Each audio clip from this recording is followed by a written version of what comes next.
पिछले करीब 5 महीने से। और अब हम पहुंचे हैं 11वें अध्याय में और 5 महीना हो गया 10 अध्यायों को सीखने में, है ना। करीब 2 महीना। तो बीच बीच में मैं थोड़ी छुट्टी भी कर लेता हूं, तो इसलिए थोड़ा समय ज्यादा लग रहा है, क्योंकि ये जो समय है ना, अक्टूबर नवंबर, ये बहुत से कन्वेंशंस का, बहुत सी मीटिंग्स का समय है। तो इसलिए मुझे थोड़ा सा वहां भी ऑक्यूपाइड रहना पड़ता है। लेकिन मैं माफी मांगता हूं आपसे, परंतु मैं कोशिश करूंगा कि मैं ज्यादा से ज्यादा इस क्लास को सही ढंग से लेना शुरू करूं और निरंतरता के साथ में लेना शुरू करूं। ओके, सो हम लोग 8, 9 और 10 अध्याय में 3 महत्वपूर्ण बातों को सीख रहे थे। कौन मुझे बताएंगे? पहले मैं नहीं, पहले आप बताएं। 8 अध्याय में क्या था, 9 अध्याय में क्या था, 10 अध्याय में क्या था? एक एक करके बताइए।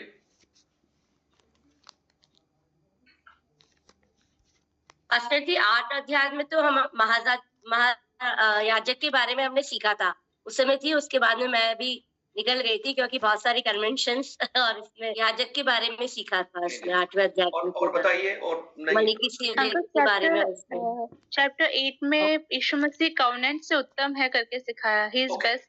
सो ओके, एक एक करके सुनते हैं।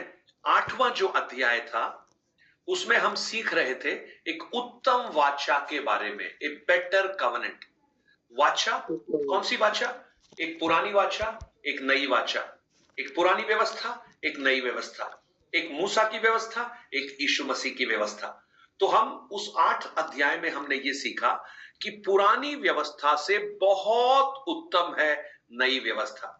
पुरानी व्यवस्था मूसा के द्वारा आई, मनुष्य के द्वारा आई, लेकिन नई व्यवस्था प्रभु यीशु के द्वारा आई। पुरानी व्यवस्था में दंड का प्रावधान था, लेकिन नई व्यवस्था प्रेम से भरी हुई थी। और इसलिए प्रभु यीशु ने कहा कि परिश्रम करने वालों और बोझ से दबे हुए लोगों, मेरे पास आओ, मैं तुम्हें विश्राम दूंगा। किससे विश्राम दूंगा? उस व्यवस्था की पालना करते करते तुम थक गए हो, लेकिन उसके बाद भी तुम सिद्ध नहीं हुए, इसलिए अब मैं तुम्हें एक नई व्यवस्था देता हूं। यीशु ने कहा ना, मेरा जुआ उठा लो, वो सहज है, क्योंकि मेरा जुआ प्रेम का जुआ है। यानी प्रभु यीशु एक नई व्यवस्था को दे रहे हैं, एक नई वाचा को दे रहे हैं। ओके, फिर 9 अध्याय में क्या था?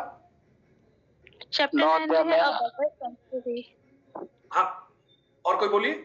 अति पवित्र स्थान, जो हम अति पवित्र स्थान में आ गए हैं, जो पहला पवित्र स्थान। नहीं, 9, हाँ बिल्कुल सही बोला आपने। तो 9 अध्याय, उसको सिंपली अगर बोले तो ए बेटर सैंक्चुरी, एक उत्तम मंदिर, एक उत्तम तंबू में आराधना। यानी पुराने नियम में जो तंबू था, जो मंदिर था, मिलाप वाला तंबू, उससे बहुत उत्तम है नई वाचा का मंदिर। अब पुरानी वाचा का मंदिर तो दिखाई देता है, क्योंकि वो मिलाप वाला तंबू है, उसके 3 भाग हैं, आंगन है, पवित्र स्थान है, अति पवित्र स्थान है। लेकिन ये नई वाचा का मंदिर कौन सा है? ये दिखाई नहीं दे रहा, क्योंकि ये मनुष्य का बनाया हुआ नहीं है, ये मनुष्य के द्वारा स्थिर किया गया नहीं है, ये स्वयं स्वर्ग है ना। तो 9 अध्याय में हम उस नए मंदिर के बारे में हम सीख रहे थे जो उत्तम है। और 10 अध्याय किसको बता रहा था? और कोई बताइए, अभी तक नहीं बताया। बलिदान को, सैक्रिफाइस को, बलिदान को बताया। लेकिन अच्छे से बताओ, क्या है उस बलिदान में? उत्तम बलिदान। उत्तम बलिदान। तो उत्तम बलिदान, पुराने नियम में बलिदान होते थे, हर साल होते थे। इसलिए 10 अध्याय जब पहले वचन को पढ़ते हैं, वहां पर लिखा है प्रति वर्ष अचूक चढ़ाते थे। कोई चूक नहीं होती थी उन बलिदानों में, फिर भी वो सिद्ध नहीं हो पाए। यानी पुराने नियम में लाखों लाखों बैलों को, भेड़ों को बलिदान चढ़ाने के बाद भी मनुष्य के पाप क्षमा नहीं हुए। लेकिन नई वाचा में एक बलिदान के द्वारा सारी मानव जाति के अपराधों को क्षमा कर दिया गया। और पुराने नियम में लगातार बलिदान दिए जा रहे थे। इसका अर्थ क्या था? उन बलिदानों के द्वारा काम नहीं हो रहा था, लेकिन यीशु मसीह के बलिदान के बाद कोई बलिदान नहीं दिया गया। क्यों? क्योंकि उस एक बलिदान ने अपना पूरा काम कर लिया, जिसके लिए उसे उस संसार में भेजा गया था। तो 8, 9, 10 अध्याय 3 उत्तम बातों को दिखाता है। एक उत्तम वाचा, एक उत्तम मंदिर और एक उत्तम बलिदान। राइट? और अब हम आए हैं 11 अध्याय में। बड़ा खूबसूरत अध्याय है 11 अध्याय। किसके बारे में कहते हैं हम लोग? विश्वास। विश्वास।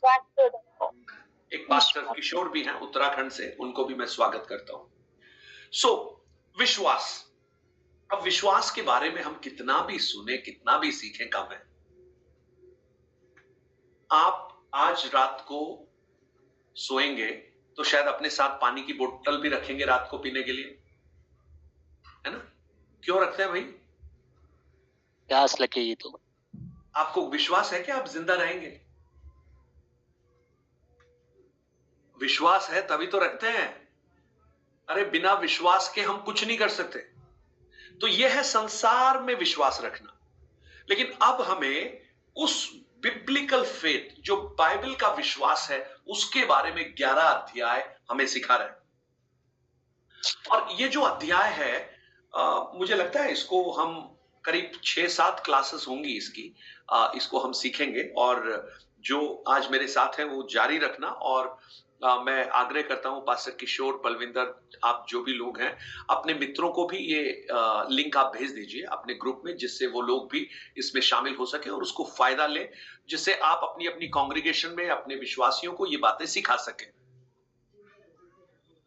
तो 11 अध्याय फेथ, जो विश्वास है, अगर मैं उसके बारे में कहूं, ये सबसे बड़ी ताकत है इस संसार में। फेथ जो है ग्रेटेस्ट पावर, यानी डायनामाइट से भी बड़ी ताकत है विश्वास। और उसको हम इस अध्याय में सीखेंगे। ये जो 11, 12, 13 अध्याय हैं, ये इब्रानियों की पुस्तक का अंतिम भाग है। ये मान लीजिए ये अंतिम सेक्शन है, क्योंकि पहले 2 सेक्शन में 1 से लेकर 6 अध्याय में हमने ये सीखा कि जो मसीह यीशु है वो हर प्रकार से एक उत्तम व्यक्ति है।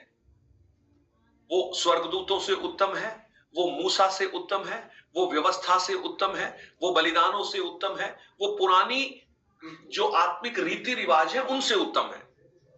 तो पहले 6 अध्याय यीशु मसीह की श्रेष्ठता का वर्णन करते हैं।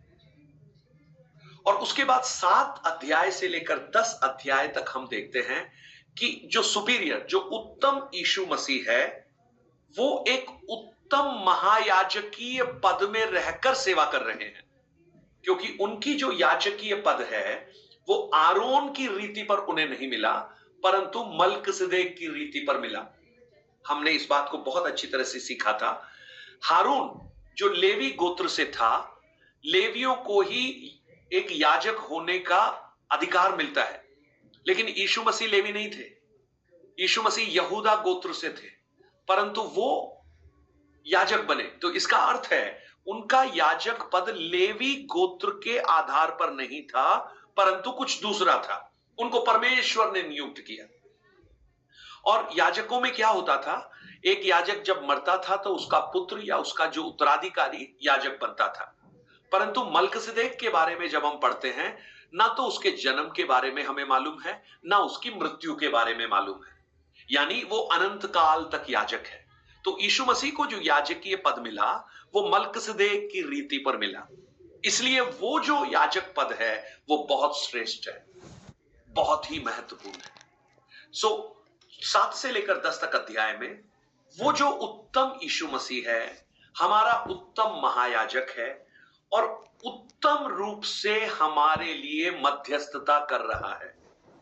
पुराने नियम में, पुरानी वाचा में याजक का काम क्या होता था? पापी मनुष्य को परमेश्वर के साथ मिलाना। कैसे मिलाता था? वो एक बलिदान चढ़ाता था। बलिदान व्यक्ति नहीं चढ़ा सकता था, वो लेकर आता था, याजक के पास में जानवरों को लाता था, याजक बलिदान चढ़ाते थे और उस व्यक्ति के पाप क्षमा हो जाते थे। लेकिन अब हमारा नया महायाजक ने क्या किया? उसने हमसे जानवर नहीं मांगा, उसने हमसे कोई पक्षी नहीं मांगा, लेकिन उसने हमारे लिए अपने आप को बलिदान चढ़ा दिया।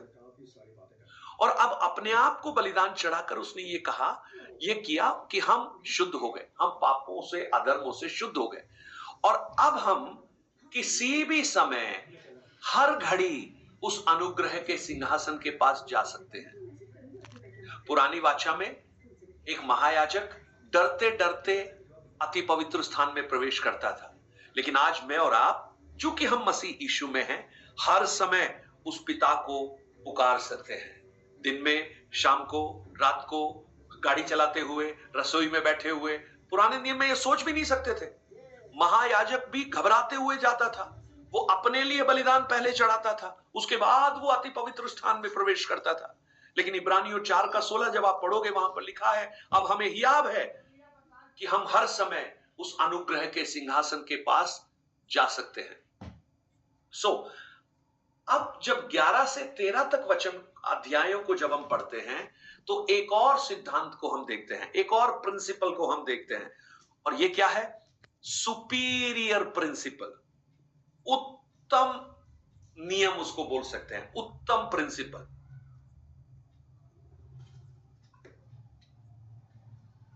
जब हम 1 से लेकर 10 तक अध्याय को पढ़ते हैं, है ना, आप मेरी बात को ध्यान से सुनिएगा। आज ये जो 11 अध्याय है, उसका एक बैकग्राउंड बन रहा है, बैकग्राउंड, उसका आधार। ये जो अब तक 10 अध्याय में जो हमने पढ़ा है, अगर आप ये मिस कर देंगे तो आप 11 अध्याय को समझ नहीं पाएंगे। अब तक जो 10 अध्याय में हमने पढ़ा है, उसमें हमने ये देखा है कि जो लोग मसीह यीशु पर विश्वास करने लगे थे, वो अपने विश्वास को छोड़कर वापस उस यहूदी परंपरा में और मूसा की व्यवस्था की ओर लौटने लगे थे, है ना। ये इस पुस्तक का थीम यही है कि उन विश्वास से पीछे हटने वाले लोगों को प्रोत्साहन देकर वापस मसीह के विश्वास में स्थापित करना। अब क्या हुआ? ये क्यों पीछे हट रहे थे, उसका कारण भी देखिए। ये पीछे इसलिए हट रहे थे कि उन्होंने जब अपने उस विश्वास का आकलन किया, तो उन्होंने पाया कि जो देखी हुई बातें हैं वो ज्यादा आकर्षित करती हैं, और जो अंधे की बातें हैं उनमें इतना वजूद नहीं है, इतना वजन नहीं है। यानी जो देखी हुई बातें हैं, देखी हुई बातें क्या है? व्यवस्था को वो देख सकते हैं, मंदिर को वो देख सकते हैं, बलिदानों को वो अनुभव कर सकते हैं, आंखों से देख सकते हैं। लेकिन यीशु मसीह का जो बलिदान था वो विश्वास है। अनंत जीवन की जो वायदा है वो विश्वास है। और ये कहना कि यीशु मसीह आज मेरे लिए मध्यस्थता कर रहा है, ये विश्वास है। आप मेरी बात समझ रहे हैं ना? आप मान लीजिए 2 यहूदी लोग हैं, एक यहूदी ने मसीह यीशु पर विश्वास किया और दूसरा यहूदी अपने ही उस पुराने विश्वास में है। जब ये दोनों लोग मिलते हैं, बात करते हैं, तो जो अभी भी यहूदी मत में है वो इससे पूछता है, जो विश्वास में आ गया है उससे पूछता है, भाई तुम्हारा विश्वास क्या है? तो वो ये कहता है कि मैं यीशु पर विश्वास करता हूं, उसके बलिदान पर विश्वास करता हूं, वो हमारे लिए एक घर बना रहा है, हमारे लिए मध्यस्थता कर रहा है। तो ये व्यक्ति बोलेगा, अरे तुमको दिखाई दे रहा है क्या? लेकिन हम देखो, हमारा तो एक याजक है, आप चलो हम आपको दिखाते हैं, वो हमारे लिए देखो मंदिर में बलिदान चढ़ा रहा है, देखो हमारा मंदिर ये दिखाई दे रहा है, आंगन भी दिख रहा है, पवित्र स्थान, अति पवित्र स्थान, मिलाप वाला तंबू दिखाई दे रहा है, हमारे देखो कितने रीति रिवाज हैं, हम कितनी व्यवस्थाओं को मानते हैं, ये सब आंखों से दिखाई दे रहा है। तो ये व्यक्ति जो यीशु पर विश्वास करता है उसको दिखाई नहीं दे रहा, वो विश्वास के साथ उन बातों को देख रहा है। तो ये अध्याय क्या सिखाना चाहता है? ये 3 अध्याय क्या सिखाने चाहता है? कि हम जो देखी हुई बातों को देखकर विश्वास करते हैं, वास्तव में जो बाइबल का विश्वास वो नहीं है। बाइबल का विश्वास अनदेखे ईश्वर पर अपनी आत्मा में विश्वास कर विश्वास करना है। और इसलिए 11 अध्याय जब आप शुरू करेंगे, देखिए वहां पर क्या लिखा है? विश्वास आशा की हुई वस्तुओं का निश्चय और अनदेखी बातों का प्रमाण है। यानी देखी हुई बातें क्या है? व्यवस्था, देखी हुई बातें क्या है? मंदिर, देखी हुई बातें क्या है? बलिदान। अंधे की बातें क्या है? स्वर्ग। अंधे की बातें क्या है? यीशु मसीह का हमारे लिए मध्यस्थता करना, हमारे लिए जगह तैयार करना। तो ये दोनों ही बातें एक दिखाई देती है, दूसरी दिखाई नहीं देती। इसलिए जब तीसरे वचन में हम आते हैं, वहां देखिए क्या लिखा है, विश्वास ही से हम जान जाते हैं कि सारी सृष्टि की रचना परमेश्वर के वचन के द्वारा हुई है। यह नहीं कि जो कुछ देखने में आता है वह देखी हुई वस्तुओं से बना है। अभी आपको समझ में आ रहा है? यानी आज जो कुछ हम देख रहे हैं, आज आप जो भी देख रहे हैं, आप जूम में बैठे हैं, है ना, आप टेबल पे बैठे हैं, कुर्सी पे बैठे हैं, आप सोफे पे बैठे होंगे, ड्राइंग रूम में होंगे, आप जो कुछ आपके सामने है ना, वो सब इस पृथ्वी की चीजों से बना है। आप अगर टेबल पे बैठे हैं तो टेबल लकड़ी से बना है और लकड़ी पेड़ से आई है। आप अगर किसी मग में चाय पी रहे हैं, जैसे मैं पी रहा हूं, ये मिट्टी से बना है, किसी फैक्ट्री में बना है और मिट्टी इस पृथ्वी में है। आप पेन से कुछ लिख रहे हैं तो वो भी प्लास्टिक से बना होगा, वो भी इस पृथ्वी में से आया है। सो हम इस संसार की बातों को तो हम देख सकते हैं कि यहां जो कुछ है वो सब यही की चीजों से बना है, लेकिन हम ये विश्वास करना देखकर नहीं करते कि इस पृथ्वी की रचना देखी हुई चीजों से बनी है, नहीं, लेकिन परमेश्वर के वचन से बनी है। परमेश्वर ने कहा आकाश बन जाओ, बन गया। पृथ्वी बन जाओ, बन गया। पेड़ बन जाओ, बन गया। समुद्र अलग कर दिया, उसने बोला बन जाओ। सूरज बन जाओ, चंद्रमा बन जाओ। ये विश्वास से ही हम अनुभव कर सकते हैं। दो चीजें हम यहां पर देखेंगे, एक देखी हुई चीजों पर विश्वास करना और दूसरा अनदेखी चीजों पर विश्वास करना। और बाइबल का विश्वास अनदेखी चीजों पर विश्वास करना सिखाता है। और इसीलिए जब इस अध्याय में आप पढ़ेंगे, आगे बढ़ेंगे, तो हम देखेंगे ऐसे विश्वास के योद्धाओं के नाम पढ़ेंगे जो बिना देखे विश्वास के साथ आगे बढ़ गए, है ना। तो हम एक एक कर उसको देखेंगे, लेकिन उससे पहले इस अध्याय को, पूरे अध्याय को दो मुख्य भागों में हम बांट देते हैं। पहला भाग 1 वचन से 3 वचन तक क्या है? विश्वास का डिस्क्रिप्शन, विश्वास का वर्णन 1 वचन से 3 वचन तक। और उसके बाद 4 वचन से लेकर 40 वचन तक विश्वास का प्रकटीकरण, द डेमोन्स्ट्रेशन ऑफ फेथ। 4 वचन से जब आप आओगे, विश्वास के प्रकटीकरण को देखना शुरू करोगे। कहां से शुरू होगा? हाबिल से शुरू होगा, हानोक के पास जाएगा, और उसके बाद नूह, इब्राहिम। ये सब विश्वास का प्रकटीकरण है, डेमोन्स्ट्रेशन है। लेकिन 1 से 3 तक वचन को जब हम पढ़ते हैं तो वहां पर विश्वास क्या है उसका डिस्क्रिप्शन, उसका एक विस्तृत वर्णन दिया गया कि वास्तव में विश्वास क्या है। ये सच में विश्वास का डेफिनेशन नहीं है, इसका डिस्क्रिप्शन है कि विश्वास क्या है और कैसे काम करता है। तो अब आप देखिएगा, हमारा जो विश्वास है, यानी बाइबल का जो विश्वास है, वो अंधा विश्वास नहीं है। आप समझ रहे ना, इस संसार में अंधविश्वास से भी दुनिया चलती है। अंधा विश्वास, उनको पता नहीं है वो किस चीज पर विश्वास कर रहे हैं, लेकिन विश्वास कर रहे हैं। उदाहरण के रूप में मैं आपको एक छोटा सा उदाहरण देता हूं।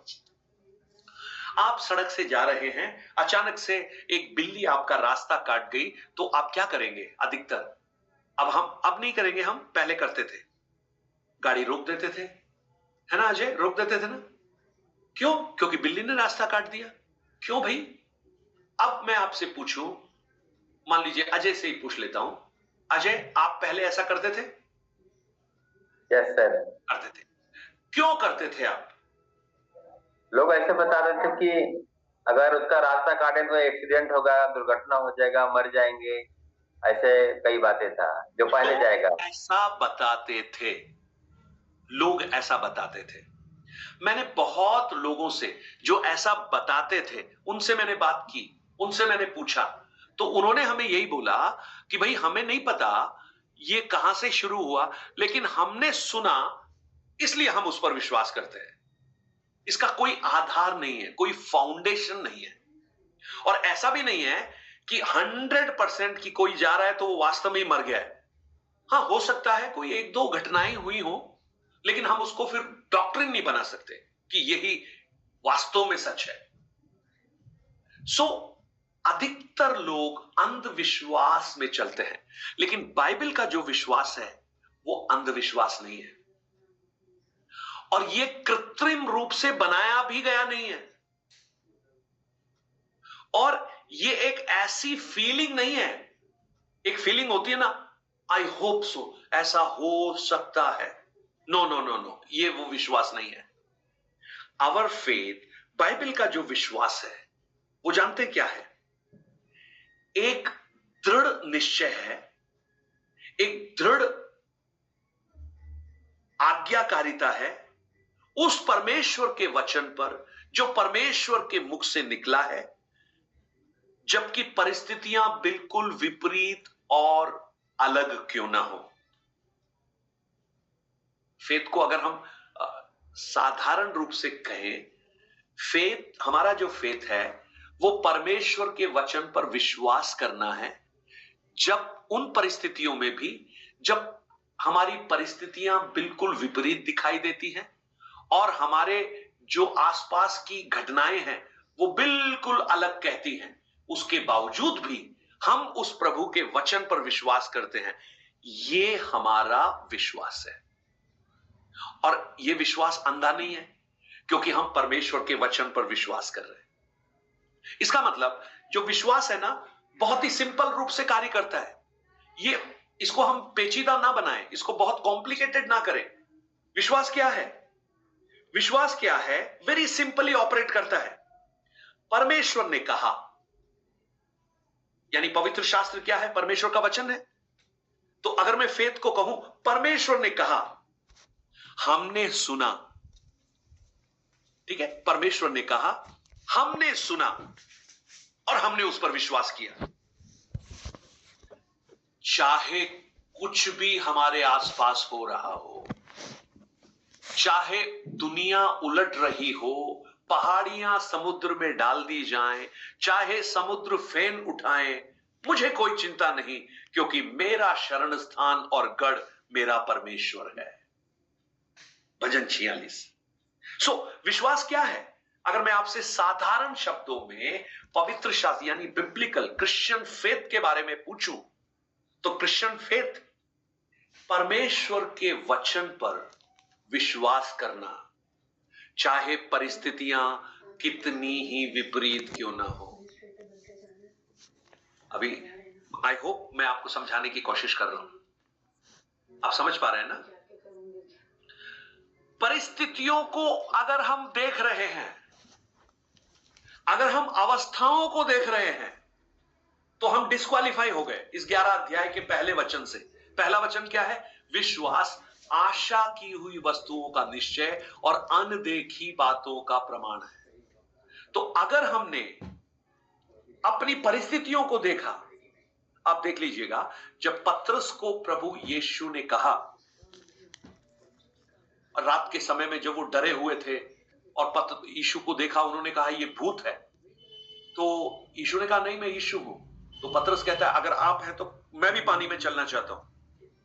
तो यीशु ने कहा हाँ चलो। यीशु ने कहा आजा। यीशु ने कहा, पतरस ने सुना और विश्वास किया। अब आप सोचिए इसके बीच में कितनी कितनी परिस्थितियां हो सकती हैं। जब पतरस ने विश्वास किया और वो जब नाव के नीचे देखेगा तो क्या दिखाई देगा उसको? पानी, लहरें, पानी की गहराई। अब आप बताओ, उस गहराई को देखेगा तो वो कभी उतर सकता है? कभी नहीं उतर सकता। परंतु पतरस ने उस गहराई को नहीं देखा, और पतरस ने ये भी नहीं देखा, क्योंकि पतरस का अनुभव पानी का बहुत गहरा है। पतरस पानी में ही लगभग पैदा हुआ है, मछुआरा है। पतरस को बहुत अच्छी तरह से पता है कोई भी चीज पानी में डालो वो डूब जाती है, और मैं अगर पानी में जाऊंगा तो मैं तो पक्का डूबूंगा। लेकिन पतरस ने वो विश्वास नहीं किया। यीशु ने कहा, उसने विश्वास किया, तुरंत उतरा और पानी में चलना शुरू कर दिया। लेकिन जब थोड़ा सा चला, अनदेख की बातों पर विश्वास करना छोड़कर उसने देखी हुई बात पर विश्वास करना शुरू किया। क्या देखा? लहरों को देखा, पानी को देखा, और जैसे ही उसने देखा, क्या होना शुरू हो गया? डूबना शुरू हो गया। इसका मतलब जब तक उसने वचन पर जो मसीह के मुंह से निकला था उस पर विश्वास करते हुए पानी पर चला, वो नहीं डूबा। लेकिन जैसे ही उसका विश्वास उस वचन से हटकर उसकी दृष्टि उस पानी पर गई, वो डूबने लगा। इसका अर्थ क्या है? विश्वास अनदेखी बातों का प्रमाण है। अब हम इस अध्याय में हम इसी को बहुत ही गहराई से समझना शुरू करने वाले हैं। हो सकता है परिस्थितियां असंभव प्रतीत हो सकता है जो आप विश्वास करने जा रहे हैं उसके कॉन्सिक्वेंसेस, उसके परिणाम बहुत खतरनाक हो, लेकिन उसके बावजूद भी आप उस वचन पर भरोसा करते हो, तो मैं आपको कहूं, आप समुद्र में भी चलना शुरू कर देंगे, क्योंकि आप परिस्थितियों को नहीं, आप परमेश्वर के वचन पर विश्वास करते हैं। तो जैसा हमारा फिजिकल आईसाइट है ना, आईसाइट हमारी आंखें हैं, सेंस है, सेंस ये क्या करती है? हमें इस संसार के हर मटेरियल चीजों का हमें एहसास कराती है ना। आपकी कई बार आंखें अगर बंद भी हो तो हाथों से टटोल कर भी हम देख सकते हैं, है ना। अच्छा, मेरा पेन, मेरा मोबाइल, रात के अंधेरे में भी हम ढूंढ लेते हैं, क्योंकि हाथ सेंस है हमारे, सेंस। खुशबू से हमें समझ में आ जाता है वो कुछ अच्छा बन रहा है, आंखों से हम देख सकते हैं। तो मैं आपको कहूं, जैसे हमारे ये 5 ऑर्गन हैं जो हमें इस संसार की चीजों के बारे में जानकारी देते हैं, ऐसे ही हमारा एक छठा ऑर्गन भी है जिसे हम विश्वास कहते हैं। आप इसे छठा सेंस बोल सकते हैं, 6th सेंस, विश्वास। और ये हमारी आंखें इस संसार की चीजों को हमें बताती हैं, ऐसे ही हमारे विश्वास रूपी जो सेंस है वो हमें परमेश्वर के बारे में और परमेश्वर की चीजों के बारे में और इनविजिबल बातें जो हमें दिखाई नहीं देती उसके बारे में हमें जानकारी देती है। समझ में आ रहा है? मैं कई सारे उदाहरण दे सकता हूं। दूसरे राजाओं की पुस्तक 6 अध्याय, उसका 15, 16 और 17 वचन। कविता आप जल्दी से पढ़ लीजिए। 2 king chapter 6 verses 15, 16, 17। Kavita, are you there? Hurry up. Yes, uncle. Yes, uncle. जल्दी से पढ़ लो। Okay. 2 Kings chapter 6 verse 15. 15, 16, भोर को परमेश्वर के भक्त का टहलुआ उठा और निकलकर क्या देखता है कि घोड़ों और रथों समेत एक दल नगर को घेरे हुए पड़ा है। तब उसके सेवक ने उससे कहा, हाय मेरे स्वामी, हम क्या करें? उसने कहा, मत डर, क्योंकि जो हमारी ओर है वो उनसे अधिक है जो उनकी ओर है। तब एलीशा ने ये प्रार्थना की, हे यहोवा, इसकी आंखें खोल दे कि ये देख सके। तब यहोवा ने सेवक की आंखें खोल दी, और जब वो देख सका तब क्या देखा कि एलीशा के चारों ओर का पहाड़ अग्नि में घोड़ों और रथों से भरा हुआ है। अब आप देखिएगा, यहां पर ना बड़ा अच्छा एक विश्वास का आईसाइट दिखाई देता है। मैंने आपको बताया ना, विश्वास क्या है? उन चीजों को देखना जो हमारी आंखें नहीं देख सकती। आंखें क्या देख सकती हैं? इस संसार की चीजों को देख सकती हैं। आपके कमरे में आप नजर घुमाएंगे, आपको सारी चीजें दिखाई देंगी। खाट भी होगा, टेबल भी होगा, चेयर भी होगा, बल्ब भी होगा, ये सब चीजें आपको दिखाई देंगी।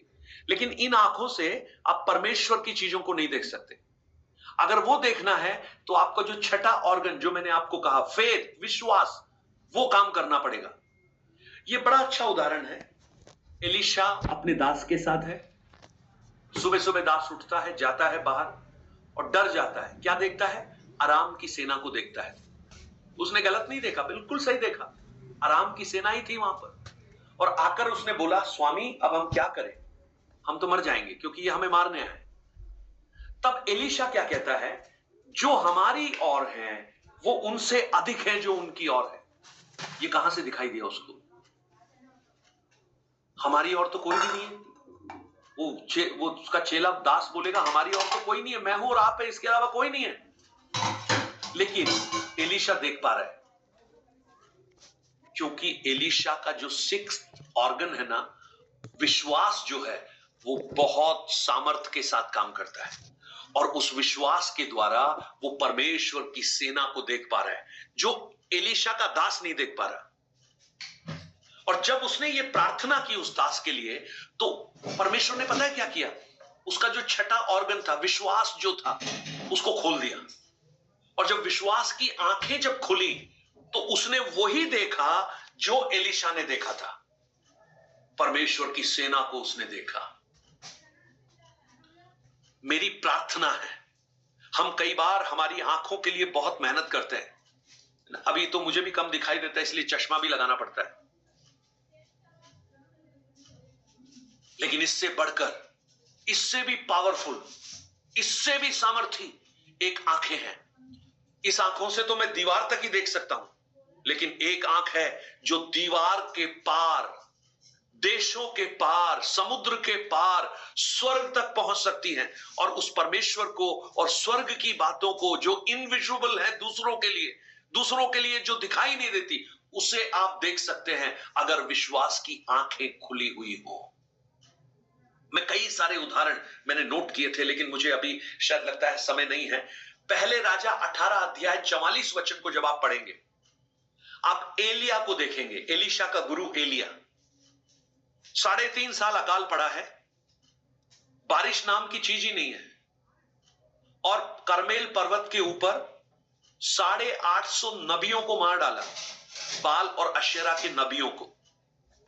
और उसके बाद एलिया घुटनों में अपना मुंह देकर प्रार्थना कर रहा है बारिश के लिए, और अपने दास को भेजता, जाकर देख कर आ बारिश है क्या। वो गया, नहीं है। फिर भेजा, 7वीं बार जब भेजा तो आकर दास कहता है, हां, एक छोटा सा बादल दिखाई दिया है, छोटा सा बादल, स्मॉल क्लाउड। कितना है? हथेली के जितना। एलिया ने पता क्या बोला? बस वही काफी है, जाकर आहाब को बोलो रथ जुतवा कर यहां से भाग जाए, नहीं तो बहुत बारिश होगी और वो बारिश में फंस जाएगा। 3.5 साल से बारिश नहीं हुई, सूखा पड़ा है, अकाल पड़ा है, एक बूंद पानी नहीं है कहीं पे। हम पता है, मैं पास्टर हूं, है ना, हम में से बहुत से लोग पास्टर्स हैं। हम कई बार प्रार्थना भी पता है कहां पे करते हैं? जहां पे हमें कोई आशा नजर आती है। अगर कोई आपको बोल दे कि भैया ये जो व्यक्ति है ना, डॉक्टर ने जवाब दे दिया है, कैंसर से 4th स्टेज खत्म होने वाला है, 10-15 दिन का टाइम दिया हुआ है, वहां पे जाके अगर कहें कि जाके प्रार्थना करो, तो क्या हम प्रार्थना कर पाएंगे? क्या हम ये कह पाएंगे यीशु के नाम से ये व्यक्ति चंगा हो जाए? वो है विश्वास। सूखा पड़ा है, 3.5 साल तक बारिश नहीं है, पानी की एक बूंद नहीं है, और वो क्या कह रहा है? मुझे बस हथेली काफी है, जाकर बोलो बारिश होने वाली है। और जैसे ही दास ने जाकर बोला, पता है क्या हुआ? आकाश घटाओं से भरना शुरू हो गया। मैं आपको कहूं, आप विश्वास से जो देखोगे और विश्वास से जो बोलोगे, वो होना शुरू हो जाएगा, वो होना शुरू हो जाएगा। एक बहुत, और मैं कई सारे वचन, उत्पत्ति 12 अध्याय 4 वचन को जब आप पढ़ेंगे, परमेश्वर ने अब्राहम को बोला, निकल अब्राहम निकल, मैं एक देश तुझे दिखाऊंगा। 4 वचन में लिखा है, जैसा परमेश्वर ने कहा था अब्राहम निकल गया। देखा नहीं उसने, पूछा नहीं उसने, कहां जा रहा हूं, कौन से गांव में ले जाओगे, कौन से शहर में ले जाओगे, कहां रखोगे, बच्चों का स्कूल है या नहीं, मुझे नौकरी मिलेगी या नहीं, मैं क्या खाऊंगा क्या पीऊंगा, कुछ नहीं पूछा। बोला जाओ, तो चला गया। और ये बात परमेश्वर ने उसे धर्मी ठहरा दिया, उसके विश्वास ने। मरकुस 5 अध्याय 28 वचन को जब आप पढ़ोगे, एक 12 वर्ष से लहू बहाने वाली स्त्री पीछे से आकर पता है अपने मन में क्या बोल रही है? यदि मैं इसके वस्त्र के छोर को छू लूंगी तो चंगी हो जाऊंगी। विश्वास, फेथ, यानी उसका जो छठा ऑर्गन है ना, जो विश्वास है, वो अपनी चंगाई को देख रहा है। कब? यीशु के वस्त्र को छूने में। किसी और को नहीं दिखाई दिया। मैं कहूं उस दिन उस हजारों की भीड़ में कितने लोगों ने यीशु को छुआ होगा, कितने लोगों ने यीशु के वस्त्र को छुआ होगा, लेकिन किसी ने चंगाई को प्राप्त नहीं किया। लेकिन इस स्त्री ने उस चंगाई को प्राप्त किया। क्यों? क्योंकि इसका जो फेथ, विश्वास था ना, उसने उसकी चंगाई को देख लिया। दूसरा कुरिन्थी 5:7 में पौलुस कहता है, हम रूप को देखकर नहीं, हम विश्वास से चलते हैं। मेरा धर्मी जन विश्वास से जीवित रहेगा।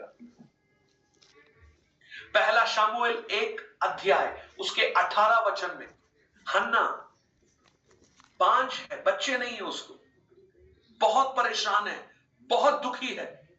एली उसको कहता है, जा कुशल होगा, परमेश्वर तेरी मनोकामना को पूरा करे। बस इतना सुना उसने। बस सुनते ही वो उठी और उसने खाना खाया और उसका मुंह फिर कभी उदास नहीं हुआ। मैं अपनी भाषा में कहूं, हन्ना को बच्चा हुआ 9 महीने बाद, लेकिन वो उसी दिन प्रेग्नेंट हो गई, क्योंकि परमेश्वर का वचन उसने सुना और उस पर विश्वास कर लिया। फेथ, इसलिए मैंने कहा जो फेथ है ना, जो विश्वास है, वो ग्रेटेस्ट पावर है इस संसार की। इस संसार की सबसे बड़ी ताकत है फेथ, विश्वास। यीशु मसीह ने क्या कहा? राई के दाने के बराबर भी हो, पहाड़ से कहो उठकर चला जाए। एक छोटे से पहाड़ को हटाने में कितनी जेसीबी चाहिए, तो पावर है या नहीं? लेकिन हमारा विश्वास वो हटा सकता है, विश्वास हटा सकता है। एजेकियल 37 में एजेकियल को परमेश्वर ने कहा, इन हड्डियों से भविष्यवाणी कर। कुछ नहीं पूछा उसने, जो परमेश्वर ने कहा उस पर विश्वास किया, भविष्यवाणी करने लगा, बोलने लगा, वचन बोलने लगा। जब बोल ही रहा था, वो हड्डियां जुड़ने लगी, उनमें मांस आने लगा, नसें आने लगी और वो जीवित प्राणी बन गए। मत्ती 8 में आप एक व्यक्ति को देखना, सूबेदार को, वो यीशु से पता है क्या कहता है? प्रभु, मैं इस योग्य नहीं कि आप मेरे घर पर आए, आप तो वचन ही बोल दे, मेरा दास चंगा हो जाएगा। वाह, क्या विश्वास है। आज मुझे सुनने वाले मेरे प्रिय भाई बहन, प्रभु के दास, हमारा विश्वास अंधा विश्वास नहीं है। हमारा विश्वास प्रभु यीशु के वचन का विश्वास है। हमारा विश्वास कोई सुपरस्टिशन नहीं है, कोई जादू टोना नहीं है, लेकिन हमारा विश्वास प्रभु यीशु मसीह के मुंह से निकले हुए वचन है। और वो वचन जब हम अपने हृदय में ग्रहण कर कर उस पर भरोसा करना शुरू करते हैं, वो हमारे लिए प्रकट होकर हमारे सामने उन कार्यों को करना शुरू करता है जिस पर हम विश्वास कर रहे हैं। तो फेथ का एक रीजन है, एक रीजन यानी उसका एक कारण है, परंतु उस कारण को हम लेबोरेटरी में जांच नहीं सकते, है ना। जैसे आपका ब्लड ग्रुप कौन सा है, इसको जांचना है तो ब्लड को टेस्ट कर लो। अब आपका विश्वास कितना है, इसको कहां जांचोगे आप? कौन सी लेबोरेटरी में जांचोगे? ये जांच नहीं सकते इसको। उन्हें तो आत्मिक रूप से समझा जा सकता है, समझ ही सकते हैं उसको आत्मिक रूप से। सांसारिक मनुष्य उसको नहीं समझ पाएगा, लेकिन जो आत्मिक है वो उसे समझ पाते हैं। तो हमारी शारीरिक आंखें क्या देती है हमें? इस संसार की चीजों के बारे में जानकारी देती है, परंतु हमारी आत्मिक आंख जो विश्वास है, वो हमें इनविजिबल चीजें जो हमें दिखाई नहीं दे रही हैं, उनके बारे में जानकारी देती है। जब आप ये 1, 2 और 3 वचन को जब पढ़ेंगे ना, उसमें 3 बातें हैं जो हमारे इस विश्वास को प्रकट करती है कि वास्तव में विश्वास क्या है।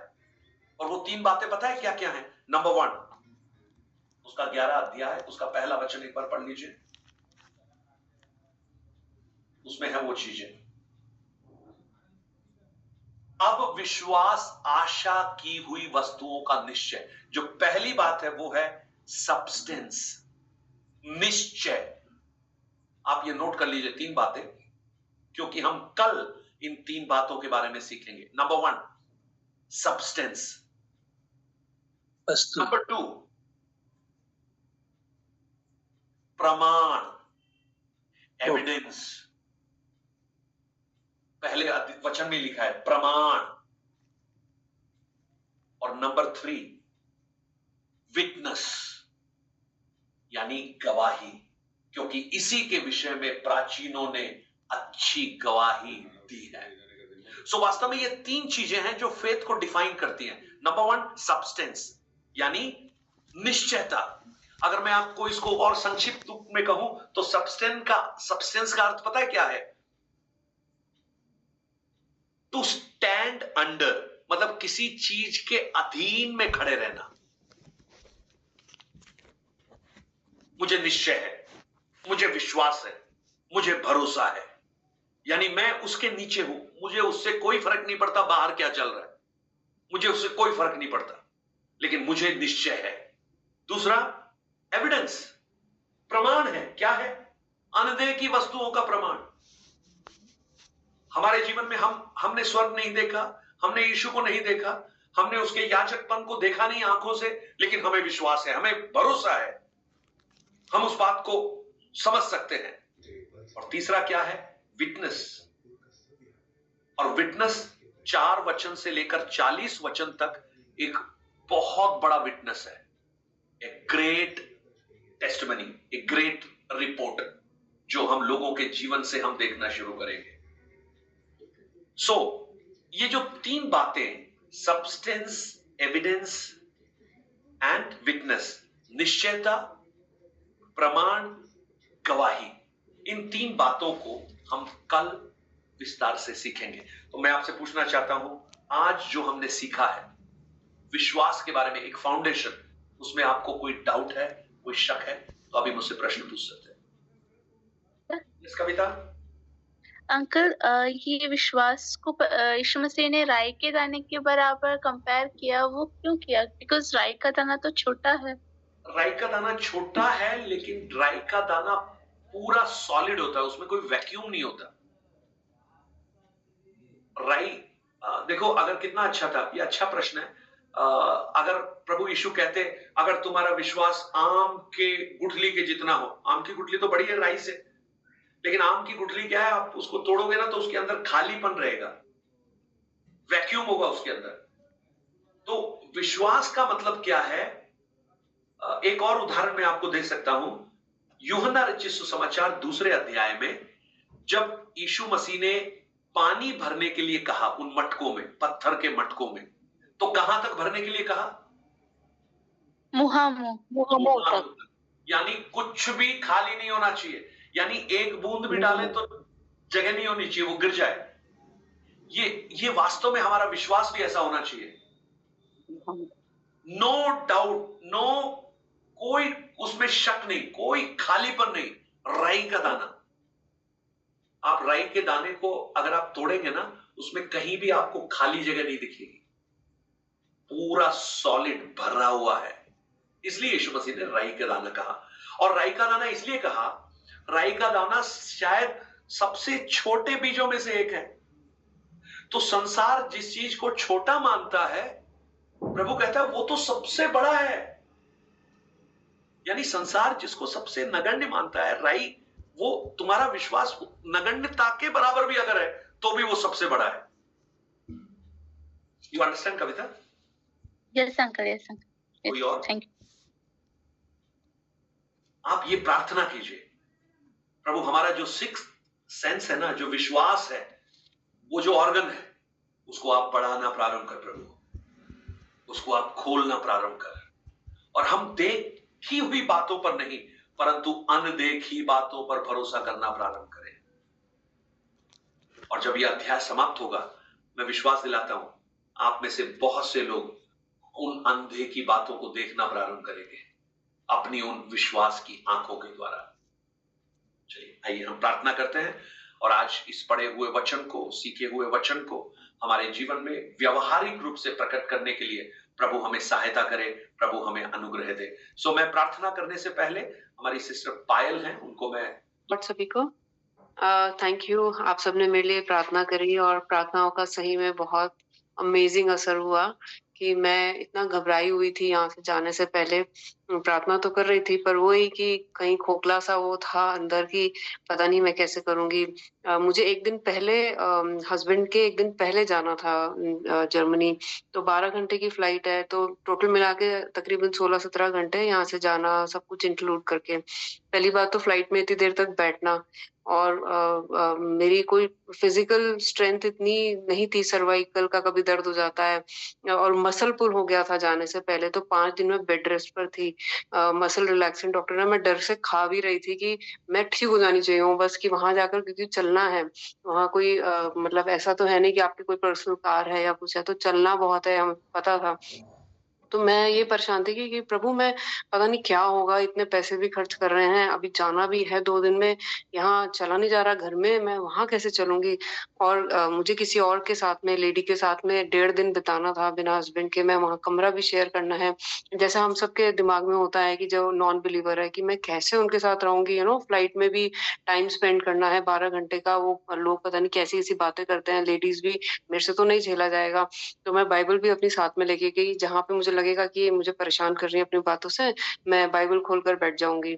तो ऐसे करके दिमाग में बहुत सारी बातें थी। हम निकले जब हम 2 लेडीज़ हम निकले साथ में, तो हम थोड़ा स्टिफ से रहे, जैसे ना ऐसे होता है 2 स्ट्रेंजर्स मिल रहे हैं, तो एक-दूसरे को आप जानते नहीं हो इतना, तो थोड़ा-सा मतलब मैं भी अपनी तरफ में, वो भी अपनी तरफ में, हम खुल भी नहीं पा रहे हैं, कैसे खुलें? तो हम जब फ्लाइट स्टार्ट हुई तो उसके बाद में थोड़ी देर लगी कि लोग तो टीवी-टूवी देखना शुरू कर दिया है, इतनी लंबी फ्लाइट है। अब मैंने सोचा मैं कैसे टाइम पास करूँ?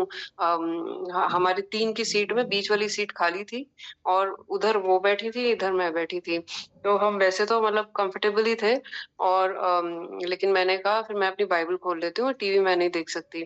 तो मैं अपना बाइबल पढ़ने लगी जब तक मैं पढ़ सकती थी। उसके बाद में फिर सोचने लगी अब क्या करूँ अब क्या करूँ? तो वो लेडी भी ना कुछ-कुछ मैं देख रही थी कि मैंने उनसे बोला कि आप बाकियों के जैसे टीवी क्यों नहीं देख रहे हो?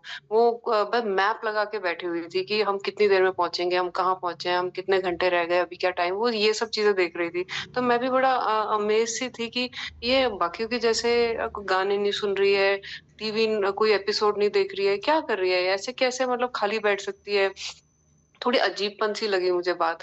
तो एकदम से ना उसने मैंने उसको बोला तुम ऐसे क्यों नहीं कर रही हो? तो उसने कहा तुम यीशु को जानती हो? और मैंने भी उनसे बोला तुम यीशु को जानती हो?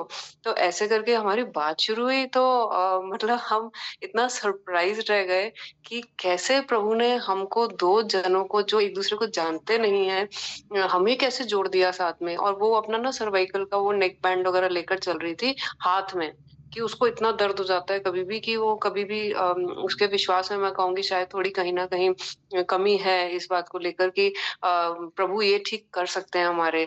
तो मैं ये सब चीज़ें नोट कर रही थी दिमाग में कि ये प्रभु को जानती है तो ये सब चीज़ें ऐसा क्यों वो कर रही है? हमने इतनी बातें करी, पूरे 12 घंटे कैसे निकल गए, हम इतने एक्साइटेड हो गए कि हमारे पास एक कॉमन चीज़ है। हम कहाँ 2 स्ट्रेंजर्स थे, स्ट्रेंजर से हम सोल सिस्टर्स, उसने कहा अब तो हम सोल सिस्टर्स बन गए हैं।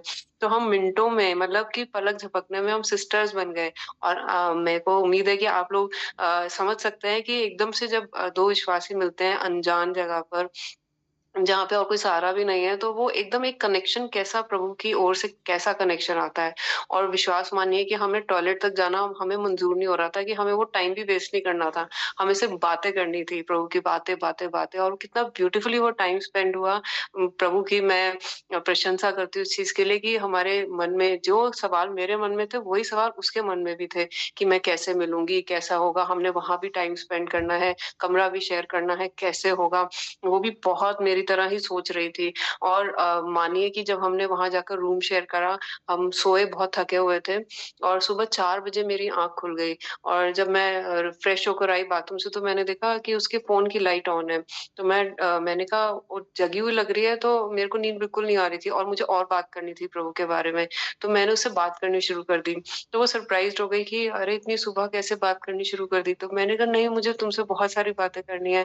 हम क्यों सो के टाइम स्पेंड कर रहे हैं, प्रभु ने इतना प्रीशियस हमें टाइम दिया है। और मैंने वहाँ टेस्टिमनी सुनानी शुरू कर दी अपनी, जस्ट इमेजिन जर्मनी में फर्स्ट डे हमारा और सुबह 4 बजे से हमने सोचा था हम 6 बजे हम ब्रेकफास्ट के लिए पहुँच जाएँगे, हमें 8 बजे निकलना है, हम 1 घंटा आराम से खाएँगे अच्छे से, फिर हम आगे जाएँगे। 6 कैसे बज गए बातों में, हम बस भाग ही रहे थे क्योंकि हमें बातें करनी थी। हम बात कर रहे हैं और हम तैयार हो रहे हैं जल्दी-जल्दी, हम बात कर रहे हैं और हम भाग रहे हैं, हम बात कर रहे हैं और हम खा रहे हैं।